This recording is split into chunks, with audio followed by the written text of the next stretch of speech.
I don't understand why they got to keep charging these cars up when back then we had electrical cars that would run for months before you need to charge. Wow. Yeah. And sometimes with the charges, all you got to do is put water in your motherfucking battery. You're supposed to produce, as long as some water in that, as long as that liquid is keeping that conduction going, you're supposed to have electricity. Yeah. You know, some shit called a lithium battery. Mm-hmm. That's not smart. No. Not sustainable.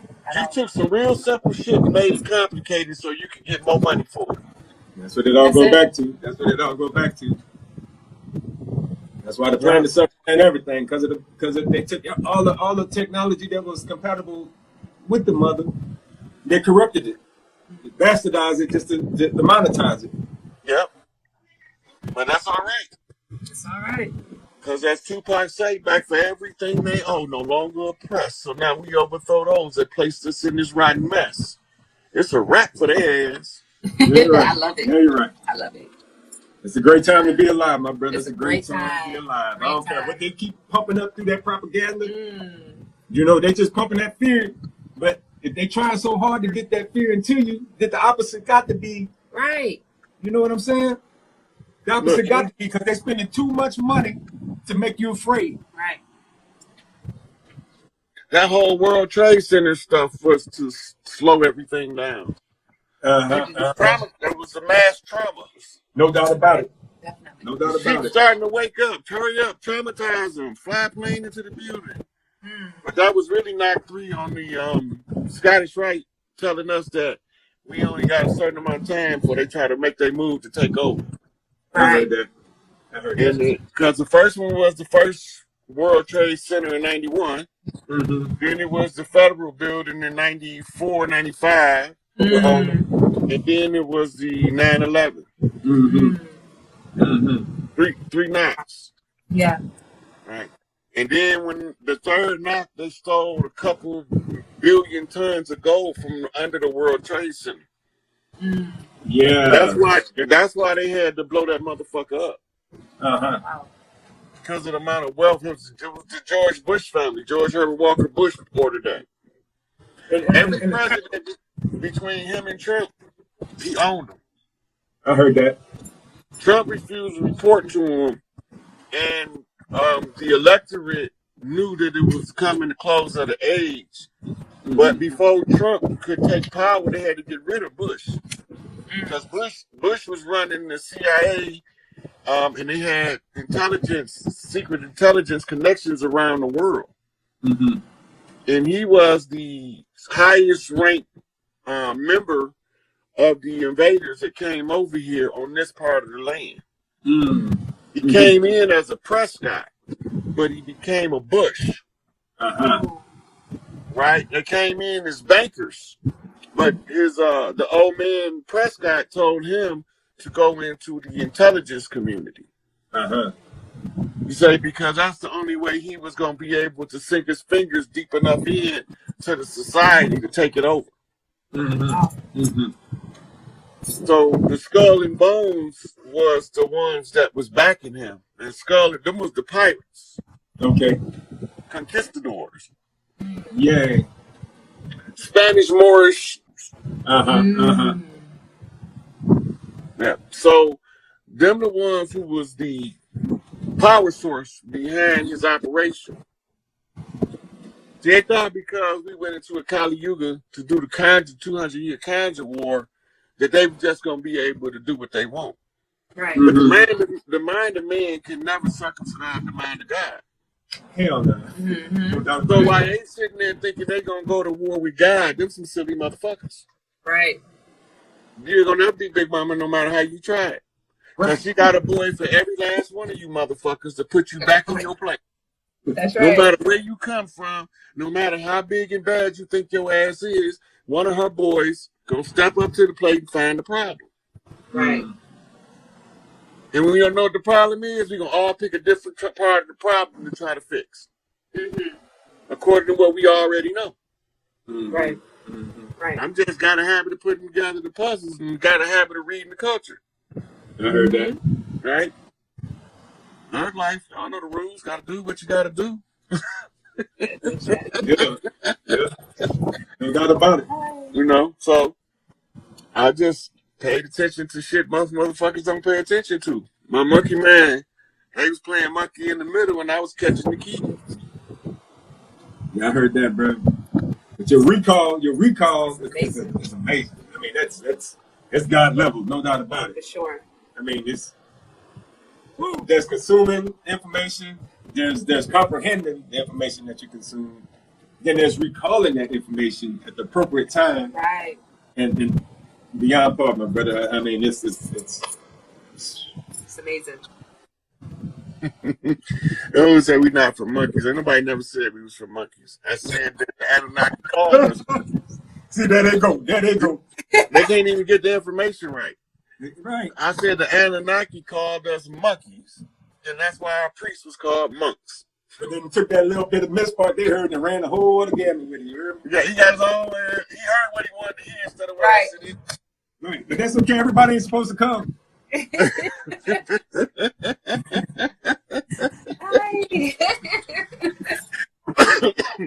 That motherfucker probably looked just like a goddamn ape in the face. Talking about we three monkeys. He probably looked more like a monkey than everybody else. He was feeling some type of way. Nigga talking about my people, nigga talking about my people. Hey, these motherfuckers don't know what they be doing. They just be talking outside of their neck. That should be funny to me sometimes. I be like, what are these motherfuckers? Run up on me. Yeah, he got his banana in the tailpipe. There you go. There you go. The brain is the tailpipe that's clogged up.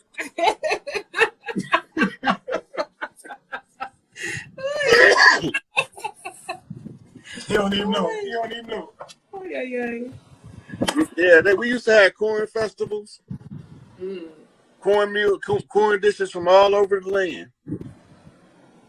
I remember I got to be the judge one time. Wow, I ate so much corn, I thought I was going to grow out the motherfucking stalk.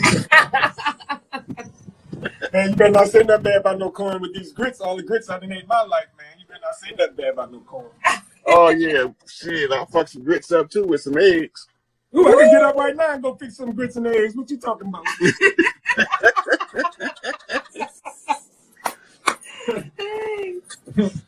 Well, I remember waking up early on them Sunday mornings, and Big Mama be cooking or Mama be cooking, and you can smell that cooking in the kitchen. What you mean? Sunday morning. Yeah. Yeah, grits and sugar. Don't forget the butter. Oh, yes. Yeah, bro. You know, down south, I ain't never heard of sugar and grits until I went north. Now, I think I was sure the first time I heard of sugar and grits, and I'm looking at them like they crazy. What you mean, sugar and your grits? You know, before Gerber came out, the babies used to eat pot liquor and grits, pot liquor and cornbread. Wow. Yeah, that's true. I heard that. Pot liquor and different kinds of breads.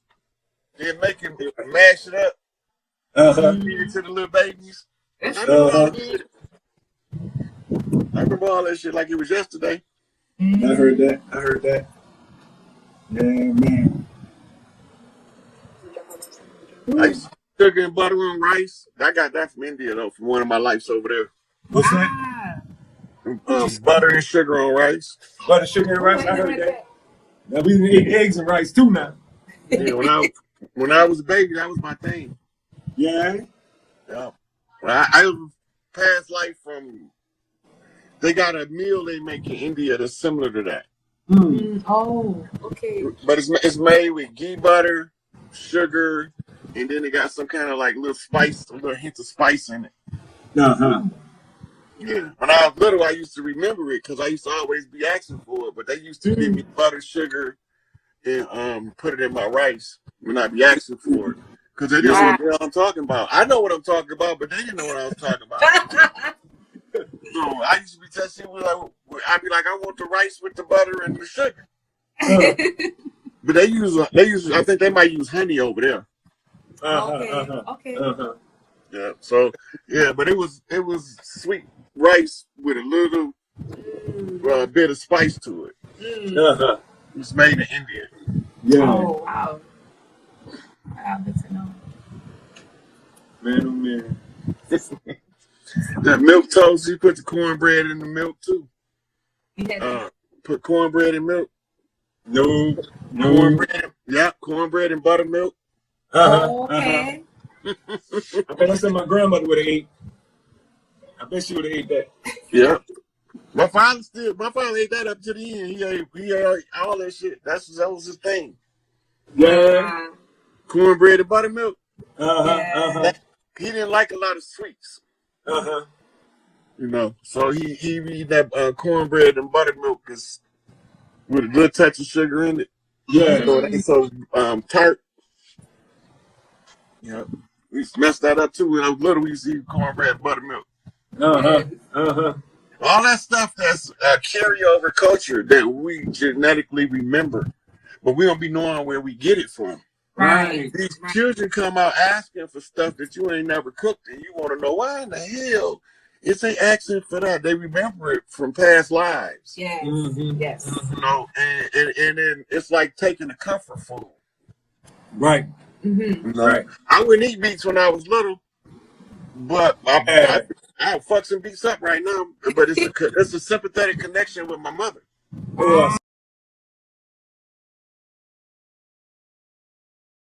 The ones who used to try to figure the problem out instead of going out in the streets marching, I ain't finna do that. Not for my own shit. I'm not finna be out here buck dancing for these people. Not for my own shit. And Mama had to leave me a means to find what's rightfully ours and how to recover it. And one of the things she kept saying to me was always look for the wisdom, right? And so understanding that, I searched through the minds of great thinkers in order to find out what is this stuff they call wisdom. Because if I can't buy it in a bottle, I got to find it somewhere. I'm thinking this as a child. So if I can't find it in a bottle, where am I find it at? Right? So the discovery comes in is you find the wisdom at the feet of the masters. Right? The first master is Mama. So starting from Mama, who says the stuff that gives you the best result when applied to life? And this, as a child, made me pay attention to the elder women. And the elder women was the ones, especially the ones that talk harsh and use profanity. We call them big mamas.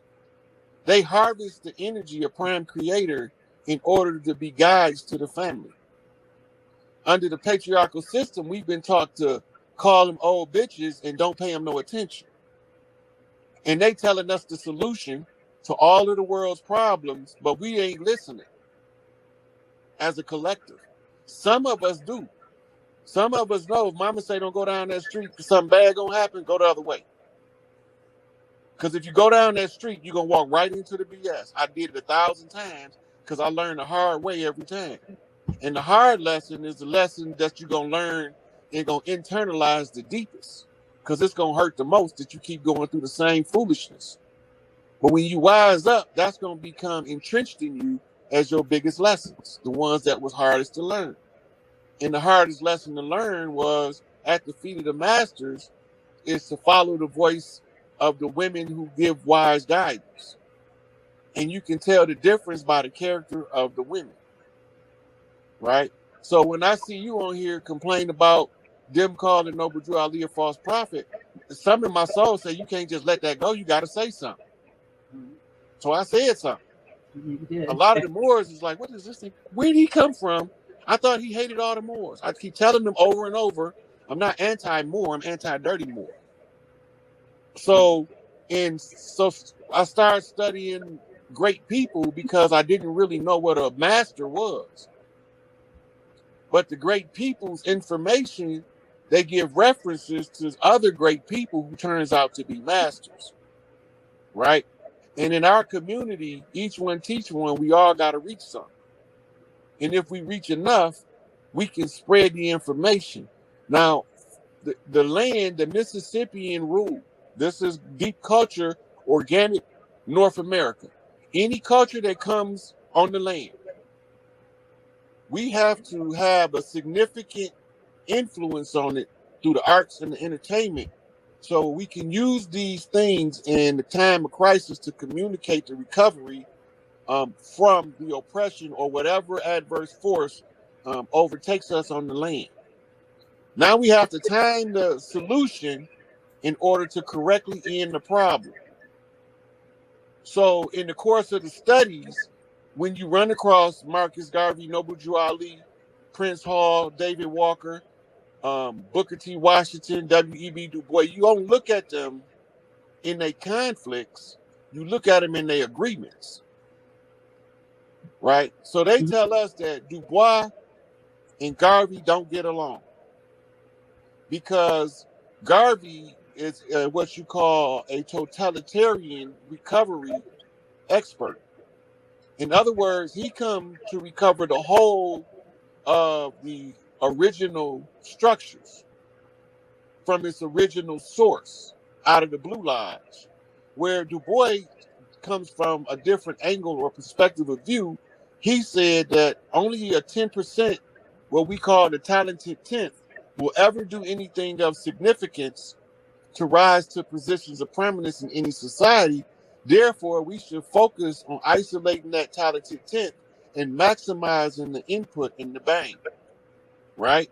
Now we go from the talented 10th to a 5%er, right? Because all of the talented 10th is not working in the interest of the collective. Most of them is working in their own self-interest. We don't care about that. You can work in your self-interest, but you have to leave an indelible impression that can be read by future generations to leave a blueprint or a pattern to put the puzzle pieces together on how to recover from the condition, right? So the 5%ers teach that 85% of the people blind, deaf, and dumb and don't know what's going on. And 10% of the people know what's going on and they're not doing nothing about it. But there's 5% of the people that know what's going on that's working to raise the other 85% to awareness to overcome the tyranny of the 1% who was extracted from the 10%. So the 1%ers is what they call the people that's ruling the world as elites. Has a system at play, and if we figure out their system, we can reverse engineer the society in order to find out how to get back to our rights and our ability to reclaim the land based on our birthright to the land at the close of the age. Most of us don't know that it's a universal law that we are obligated by universal law, the organics of the world, at the close of every age, no matter what's going on, to shut it all down. Anything that is destructive to the ends of the collective is dispensed with, and anything found to be a benefit is used as a bridge to the next coming age. So now we leave in the age of Pisces, the water age of believing, to the air age of Aquarius. But remember, the Aquarian man carries a picture of water that's being spilled. Water is the symbol for spirit. So what it's telling you is we going from spiritually believing stuff with no information to support why we believe it to the mental aspect of spiritually knowing exactly what we see in the Aquarian age. So earlier I was saying about we had to be able to see the signs significantly enough in order to know when to make our move. Now, I came out to do this work when I came home from prison back in 2008. But everybody I went to shut the door in my face. They all said that I ain't have no degrees, I ain't had no alphabets behind my name, therefore I wasn't qualified, right? But not until Farrakhan gave a speech and Khalid Muhammad left, and he said, "You think I didn't need a brilliant mind like Khalid Muhammad?" Well, Khalid, my man, I'm just like that motherfucker, but I think a little deeper, right? Everything he be saying, I feel that way, but it's one problem. He was trying to go against the rules.